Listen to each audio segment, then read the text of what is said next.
Aujourd'hui, au détour d'un livre, vous présente Résurrection de Giacometti et Raven, la saga du Soleil Noir, le tome numéro 4, aux éditions Jean-Claude Lattès ou au livre de poche.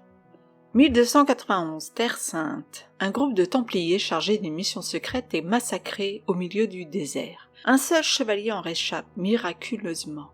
1943. Des ténébreux châteaux allemands aux couloirs troubles du Vatican, Tristan Marcas s'engage malgré lui dans une nouvelle quête, à la recherche d'un mystère qui le conduira jusqu'aux portes de l'enfer.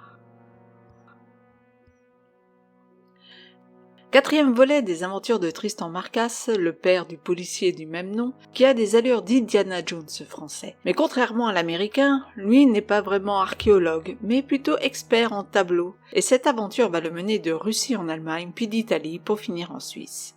Le début du livre commence en 1291, dans le royaume de Jérusalem. On y suit Guillaume de Lantis, ou de Lanty, un templier qui doit fuir devant l'avancée des troupes musulmanes. Alors qu'il se réfugie près de l'île Al-Wallah, il est rattrapé et tué. Tué ? Mais voici qu'un événement improbable se produit alors, un miracle. Blessé, il survit, probablement grâce à ce qu'il transporte, un linceul.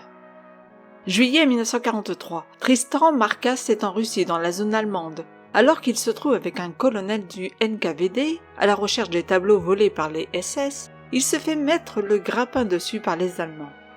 Himmler a une mission à lui confier en échange de sa vie sauve et d'un joli pactole. Retrouver un tableau, l'île des morts, qui se trouve chez Göring, et comprendre quel secret ce tableau cache. La quête de Marcas va alors le mener jusqu'en Italie, où il va avoir affaire à une étrange confrérie, les Templarimes, menée par la comtesse d'Urbino.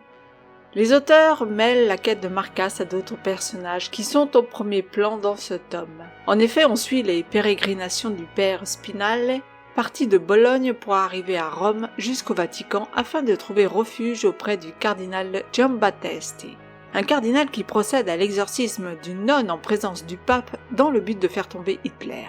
Parallèlement, on suit la confrérie des Templarimes à Rome. Bon, autant le dire tout de suite, le livre, à contrario des précédents tomes, présente des situations dépourvues souvent d'action.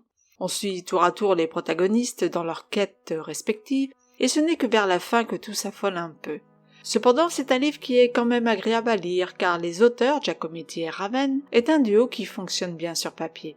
On sera déçu par contre de voir un des personnages principaux des autres romans revenir ici pour mourir en une ligne, ou que l'on nous aguiche avec les sorcières d'Himmler sans développer le sujet.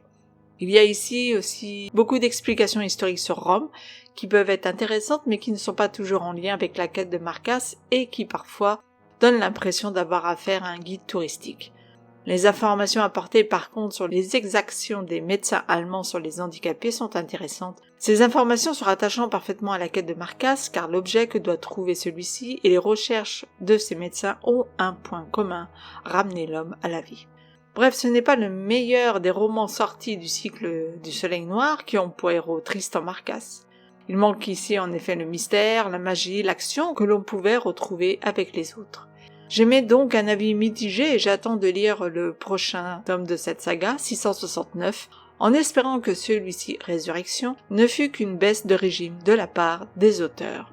Un livre auquel j'ai mis la note de 3 sur 5.